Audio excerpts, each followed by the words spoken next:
تو team selection علی امین گنڈاپور صاحب کی وہ زبان جو آڈیو میں ہے، اور اس کے بعد جو ڈگری ایوارڈنگ سیریمنی میں انہوں نے وہ ڈگریز بانٹتے ہوئے جو تقریر کی ہے، وہ تو کمال ہی ہے کہ وہ کس طرح سے پڑھتے تھے، بلکہ انہوں نے بتایا کہ نہ میں ڈگریز لے سکتا تھا نہ میں پڑھتا تھا، اور ہاں جو اپنی والدہ کی دی ہوئی چین جیسے چوری کر لیتے تھے، چوری انہوں نے وہ اس کا واقعہ بڑی تفصیل سے سنایا کہ اس سونے کی چین والدہ مجھے دیتی تھی اور میں کہہ دیتا تھا کہ وہ گم ہو گئی ہے، ٹوٹ گئی ہے، لڑائی ہو گئی تھی اس میں ٹوٹ گئی ہے اور وہ گم ہو گئی، اور وہ میں بیچ کر اپنی دیگر ضرورتیں پوری کر لیتا تھا۔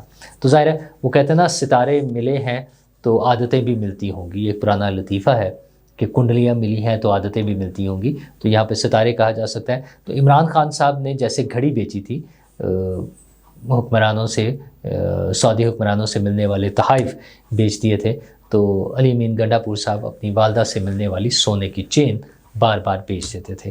تو وہ دیکھیں نا کوئی خصوصیات ایک جیسی ہوتی ہیں، کہیں نہ کوئی چیزیں مشترک ہوتی ہیں جن کی بنیاد پر انسانوں کا تعلق اتنا بنتا ہے۔ خیر خان صاحب کا جو دوسرا کلیم میں بات کر رہا تھا کہ وہ ٹیم سلیکشن، تو وہ علی امین گنڈاپور صاحب بطور وزیر اعلیٰ، اس سے قبل وہ جو تھے ہمارے عثمان بزدار صاحب بطور وزیر اعلیٰ، یہ دونوں جو اور جنہیں وہ وسیم اکرم پلس ڈکلیئر کرتے تھے، بعد میں انہوں نے کہا نہیں میں تو وہ علیم خان کو بنانا چاہتا تھا، پھر انہوں نے کہا نہیں علیم خان بھی ٹھیک نہیں تھے، میں تو کسی اور کو بنانا چاہتا تھا۔ خیر وہ رنگ برنگی باتیں ان کی،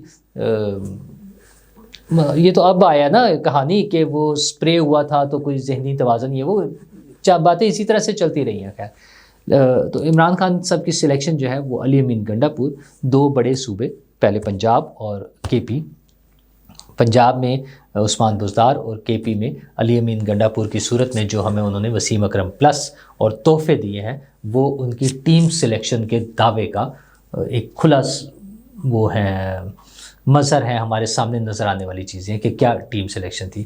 تو جس قسم کی وہ سلیکشن کرتے ہیں اس سے آپ سلیکٹر کے اپنے پرسنالٹی کا اور سلیکٹر کی اپنے ہوتا ہے نا وہ آپ اندازہ لگا لیں کہ کیا ہوگا ان کا اپنا پرسنل کیریکٹر اور ان کی پرسنالٹی۔ اچھا جو بد زبانی اور اس حوالے سے ہے تو وہ تو بڑی ایک معروف کہانی بھی ہے نا، جب جہاز سے اتار دیا تھا کچھ ایسی باتیں آ رہی تھیں، بعد میں آئیں کہ وہ ایسی ہی باتیں کر رہے تھے جو کوٹ ہو گئیں، ریکارڈ بھی ہو گئیں، کوٹ بھی ہو گئیں، جس کی وجہ سے انہوں نے جہاز سے خان صاحب کو اتار کر کہا چلے نکلے شاباش ہمارا جہاز واپس کر دیں۔ تو یہ کہانیاں پہلے بھی چلتی رہی ہیں۔ تو یہ اب اگر علی امین گنڈاپور صاحب ہوں یا کوئی اور اس طرح کی چیزیں، اور تو خیر بہت سارے لوگ پہلے بھی میں نے ذکر کیا وہ پاکستان سے باہر مقیم ایک خاتون اور کچھ لوگ جس طرح سے زبان استعمال کرتے ہیں وہ تو اپنا کمال تھا ہی، لیکن علی امین گنڈاپور نے بھی بہت سے لوگوں کو پیچھے چھوڑ دیا۔ اب مسئلہ آتا ہے کہ یہ سائیکی کیا ہے۔ ایک تو یہ گالم گلوچ ہے نا، دوسری ایک بڑی اہم چیز ہے جو کچھ عرصہ قبل میں نے ایک ویڈیو دیکھی تھی جس میں سہیل وڑائچ صاحب بھی بات کر رہے تھے کہ ارشاد بھٹی صاحب سچ بولتے ہوئے ڈرتے ہیں، وہ اس لیے ڈرتے ہیں کہ اگر انہوں نے کوئی بات عمران خان کے یا پی ٹی آئی کے خلاف کہہ دی تو پی ٹی آئی کے چاہنے والوں نے ان کی پھر وہی کرنی ہے جو علی امین گنڈاپور نے عمران ریاض کے ساتھ کی ہے۔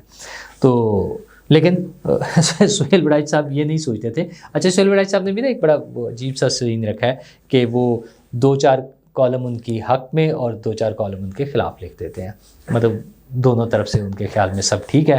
عمران خان صاحب کو بہت بڑا لیڈر اور مسیحا بھی ڈکلیئر کر دیتے ہیں، اور ساتھ ساتھ جو حقائق ہیں کہ ان کی وجہ سے جو مسائل ہیں یا جو ان کی خرابیاں ہیں وہ بھی واضح کر دیتے ہیں۔ اچھا دونوں سائڈز پہ چلا رہے تھے، تو یہ تو پی ٹی آئی والوں کو قابل قبول نہیں ہے۔ تو اب جب انہوں نے وہ کالم لکھا ہے جس میں یہ سب جادو کا کارخانہ ہے، جس میں انہوں نے وہ روحوں کا ذکر کیا جو کے پی سے چلی تھیں اور اسلام آباد آنی تھیں، اصل میں اس کا خلاصہ میں یوں کر دوں کہ بشرا بی بی کے ساتھ کچھ روحانی طاقتیں، روحیں، جن اور یہ سب چیزیں تھیں جن کے ساتھ وہ لے کر آئے۔ تو اس کے بعد سہیل وڑائچ صاحب کا کہنا یہ ہے کہ وہ پھر وہ جو کہتے ہیں نا لوگ پوچھتے ہیں کہ لاشیں کہاں گئیں، زخمی کہاں ہیں، تو وہ روحیں اور وہ جن تھے، مطلب وہ مذاق کر رہے ہیں یا تنقیدی انداز میں کر رہے ہیں کہ وہ تھے اور وہ ظاہر ہے وہ غائب ہوں گے، لوگوں کو تو نظر ہی نہیں آئیں گے، تو اس لیے نہ وہ ڈیڈ باڈیز ملیں گی نہ وہ زخمی ملیں گے۔ انہوں نے تو اپنا یہ کام کر لیا۔ اچھا اس میں عمران خان صاحب کے حوالے سے بھی کہ وہ جیل سے کیوں نہیں نکلوا سکے، اور اس سے قبل بھی تاریخی حوالے سے کہ ڈونکی راجا کا لفظ بھی انہوں نے استعمال کر دیا۔ بتایا کہ دونوں کا بشرا بی بی کا اور عمران خان کا وہ کوئی کنیکشن تھا اسپرچول یا وائی فائی قسم کا، جس سے وہ آپس میں بات چیت کر رہے تھے، رابطے میں تھے. تو یہ کرنے کی دیر ہے. دوسری طرف سے وہی ہوا جو سہیل وڑائچ صاحب لوگوں کو بتاتے تھے یا ڈراتے تھے، تو وہ سہیل وڑائچ صاحب کے ساتھ ہو گیا. اور سہیل وڑائچ صاحب کے ساتھ باقی لوگوں نے تو جو کرنا تھا سو کرنا تھا. ڈاکٹر شہباز گل نے اپنے ایک ٹویٹ کے ذریعے جو ان کی طبیعت صاف کی ہے اپنی طرف سے، وہ بھی کمال ہی کر دیا. اور انہوں نے کہا جی اس کا جو ابتدا کرتے ہیں وہ سہیل وڑائچ صاحب کے نام میرا کھلا خط وہ ٹویٹر پہ لگا رہے ہیں. صحافتی بواسیر اس کا وہ انہوں نے عنوان رکھا ہے. اور مجھے لگتا تھا ہمارے مہربان سہیل وڑائچ پہلے درباری جرنلزم کرتے ہیں، لیکن ان کی اردو کے حوالے سے بھی، چونکہ انہوں نے ملک لکھا ہے، وہ اصل میں بشرا بی بی جس طرح سے کر رہی تھی ملک، تو انہوں نے اس کو ملک لکھ دیا، تو اس کو کرٹیسائز انہوں نے کیا ہے. اور اس کے بعد درباری دانشور بشرا بی بی کی عزت اور چادر پر بھی حملہ آور ہو گئے ہیں. مجھے کبھی نہیں لگا تھا کہ اس حد تک جائیں گے، مخالف کی عورت کی عزت پر حملہ آور ہو جائیں. بہرحال افسوس ہوا ان کا کالم پڑھ کر. انہوں نے بشرا بی بی کے تلفظ کا جو مذاق اڑایا اور ملک سے، اور پھر انہوں نے ملک، جو کہ سہیل وڑائچ صاحب نے غلط نہیں لکھا کیونکہ انہوں نے ساتھ بریکٹ میں ملک لکھا ہوا ہے، اور سہیل وڑائچ صاحب کم از کم ملک کو ملک نہیں کر سکتے نا. یہ بولنے میں کچھ بھی ہو سکتا ہے لیکن یہ نہیں ہوگا، اور ایڈیٹنگ ہوتی ہے، دیکھا جاتا ہے. لیکن شہباز گل صاحب نے غصہ اتارنا تھا اور وہ انہوں نے بھرپور طریقے سے اتارا. کئی بار گزارش کی ہے کہ اناج کو نقصان کم پہنچایا کریں. اب وہ سہیل وڑائچ صاحب کے کھانے پر اعتراض کر رہے ہیں. پھر آپ کو گیس زیادہ ہو جاتی ہے، اور زیادہ بیٹھنے کی وجہ سے جب گیس خارج نہیں ہو پاتی تو جناب کے سر کو چڑھتی ہے، اور پھر جب یہ بدبودار گیس آپ کے پورے دماغ کو گھیر لیتی ہے تو پھر آپ مجبوراً ایسے گندے بدبودار کالم لکھتے ہیں. مطلب ابھی یہ انہوں نے بڑا صاف ستھری سی لینگویج استعمال کی ہے. آپ سوچیں کہ ابھی آگے آ جاتے ہیں، جس سے بعد میں آپ کو خود بھی اور آپ کے ادارے کو بھی ندامت ہوتی ہے. لہٰذا میری گزارش ہے کہ اس سارے مسئلے کا ایک ہی حل ہے، نواز شریف صاحب سے سیکھیں وہ ہوا کا پریشر بننے کے بعد ہوا کیسے نکالتے ہیں اور ان کی سیٹی کیسے بجتی ہے. جناب عرفان صدیقی صاحب سے مدد لیں، وہ آپ کی سیٹی کو درست جگہ پر رکھ دیں گے تاکہ ہلکی ہلکی بجتی رہے اور ہوا نکلتی رہے. اگر آپ کو لگے کہ سیٹی بہت بج چکی، اب زنگ آلود ہو چکی ہے اور اب مزید بج نہیں سکتی یا بجنے کے قابل نہیں رہی، یا پھر زیادہ استعمال سے خستہ حالت میں ہے اور پریشر کنٹرول نہیں کر سکے گی اور پھٹی پھٹی آوازیں نکلیں گی اور آواز کے ساتھ گندا، یار مطلب یہ اپنے آپ کو ڈاکٹر بھی کہتے ہیں اور ایک یہ یونیورسٹی میں پڑھاتے ہیں. مطلب آگے جو لفظ ہے میں کیا گند مند میں کروں. مسئلہ یہ وہ شہباز گل صاحب ہیں جن کی ہم نے ویڈیوز دیکھی ہیں کہ جب عدالت میں پیشی ہونی تھی تو جو ان کا انداز تھا، ویل چیئر پر بیٹھے ہوئے تھے اور وہ گیس ماسک لگا ہوا تھا، اور جس طرح سے وہ ایکٹنگ کر رہے تھے. خدا نخواستہ بیماری کسی کے ساتھ بھی ہو سکتی ہے، کسی کو بھی بیماری پیش آ سکتی ہے، کوئی بھی بیمار ہو سکتا ہے، کسی کے لیے بھی صحت کا، زندگی کا مسئلہ بن سکتا ہے. لیکن وہ جو انداز ان کا تھا اس دن، اور اس کے بعد وہ بالکل ٹھیک تھے اور پھر باہر چلے گئے، پھر کبھی کوئی ضرورت نہیں پڑی. تو وہ ڈرامے کرنے والے صاحب. لیکن سہیل وڑائچ صاحب کے ساتھ یہ سلوک اس لیے ہو رہا ہے کہ انہوں نے اگرچہ انہوں نے بڑا لگی لپٹی رکھ کے کنٹرول کر کے گھما پھرا کے بات کی، لیکن سچ سننے کو کوئی بھی تیار نہیں ہے، اور پی ٹی آئی تو بالکل بھی تیار نہیں ہے. تو سہیل وڑائچ صاحب ہوں، ارشاد بھٹی صاحب ہوں، عمران ریاض صاحب ہوں، حبیب اکرم صاحب ہوں، یا صدیق جان صاحب ہوں، عمران خان کی حمایت میں جس نے بھی کچھ دن لکھ دیا ہے، اب اگر وہ اپنے اس سے موقف کو تبدیل کرنا چاہیں کسی وقت، اور وہ انہوں نے بالکل ٹھیک سمجھ کے لکھا ہو. میں یہ بھی نہیں کہہ رہا کہ انہوں نے وہ اس وقت لکھتے ہوئے کوئی ڈنڈی ماری. انہیں لگا عمران خان صاحب بہت اچھے ہیں، بہت اچھا کام کر رہے ہیں، اس لیے انہوں نے ان کے حق میں لکھ دیا. لیکن آج اگر ان میں سے کسی کو بھی یہ لگے کہ عمران خان صاحب کی پالیسی درست نہیں ہے، یا وہ کہیں پر غلطی کر رہے ہیں، یا کہیں ان سے بھول چک ہو رہی ہے، اور یہ انہوں نے اگر لکھ دیا یا ٹی وی پر بول دیا، تو پھر ان کے ساتھ وہی ہوگا جو ڈاکٹر شہباز گل نے سہیل وڑائچ صاحب کے ساتھ کیا ہے، یا جو علی امین گنڈا پور صاحب نے عمران ریاض صاحب کے ساتھ کیا ہے. عمران ریاض صاحب کو تو کوئی فرق نہیں پڑے گا کیونکہ ان کے سٹیکس بہت ہائی ہیں، اور ان کے سٹیکس یہ ہیں کہ ان کا ساری ارننگ اور سارا کچھ جو ہے مال و دولت کہہ لیں، وہ سارا عمران خان صاحب کی مدح سرائی میں ہی ہے. وہ ان کی تعریفیں بولیں گے، کہیں گے تو بات چلتی رہے گی. گلشن کا کاروبار ان کا اسی طرح سے چل سکتا ہے. سہیل وڑائی صاحب اس پر ڈیپینڈنٹ نہیں ہے، لیکن یہ سبق ہے ان سب کے لیے جو کلٹ فالوئنگ کے ساتھ دے سکتے ہیں. آپ ان کی کسی اچھی بات کی بھی اگر آج تعریف کر دیں گے تو اس کے بعد ان کی کسی غلط بات کے خلاف بات نہیں کر سکیں گے، اس پہ تنقید نہیں کر سکیں گے.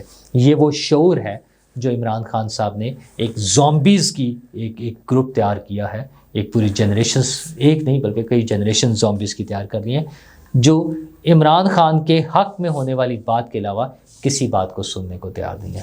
لیکن بہرحال وقت آگے چلے گا، پاکستان نے آگے بڑھنا ہے. عمران خان صاحب فی الحال آئسولیٹ ہیں اور فی الحال ان کا دوبارہ سیاست میں ایکٹیو رول آنے کا کوئی امکان نظر نہیں آ رہا. جن کا رول ہے وہ ہمارے سامنے ہیں. وہ شہباز شریف صاحب ہیں، روزانہ دورے کر رہے ہیں، دیگر ملکوں سے لوگ یہاں آ رہے ہیں، وہ سعودی عرب چلے جاتے ہیں ہر روز اور مزے سے اپنا کام چلا رہے ہیں. اچھا آپ دیکھیں شہباز شریف صاحب کے دورے اپنی جگہ، پی آئی اے کا جو ریسٹوریشن ہوئی ہے، ان کے روٹس بحال ہوئے ہیں. آپ ذرا سوچیں تو صحیح کہ پی آئی اے نے ایسا کون سا کمال کیا ہے جس کی وجہ سے پی آئی اے کے روٹس بحال ہو گئے ہیں.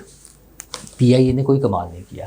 یہ حکومت کا کمال ہے، موجودہ حکومت کا. اس میں جس کو مرضی آپ کہہ لیں کہ یورپ اور دیگر ممالک نے یہ ضروری سمجھا کہ پاکستان کو ریلیف دیا جائے.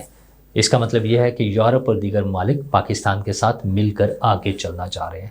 تو یہ جو شور مچانے والا گروپ ہے نا، ہاں خوش فہمی کے لیے وہ جو مرضی سوچتے رہیں، وہ جو مرضی خیال کریں کہ عمران خان آج نکل آئے گا، کل نکل آئے گا، ان سے بدلہ لے گا، ان کو جیل میں ڈال دے گا، ان کا اے سی اتار دے گا، ان کا ٹی وی اتار دے گا، سارا کچھ سوچیں لیکن حقائق کو بھی دیکھتے رہیں. اور دوسری طرف مت بھولیے گا مریم نواز صاحبہ چین جا رہی ہیں. اس سے قبل صدر آصف زرداری صاحب پرانے دور میں بھی اور میاں نواز شریف صاحب نے چین کے دورے کیے اور سی پیک کی بنیاد رکھی تھی، جس کے ثمرات آج ہمیں نظر آ رہے ہیں. سی پیک کا فیز 2 تیار ہے. مریم نواز صاحبہ اپنے صوبے پنجاب کے لیے بھرپور محنت کر رہی ہیں. مطلب انہوں نے پروجیکٹس کی لائن لگائی ہوئی ہے کہ انہیں کوئی کسی اور چیز کے لیے ٹائم نہیں ہوتا ان کے پاس. تو وہ اگر چین جا رہی ہیں تو وہ پنجاب کے لیے اور پنجاب کے رہنے والوں کے لیے کیا اچھی خبریں لے کر آئیں گی، کیا پلانس ہیں ان کے، یہ آئندہ آنے والے چند دنوں میں ہم آپ کے ساتھ شیئر کریں گے. Good luck Maryam Nawaz, good luck Pakistan. اور ہم سب کے لیے بھی یہ امید کہ ہمارا مستقبل، ہمارا آنے والا کل خوشگوار، خوشحال اور پرامن ہوگا. شکریہ.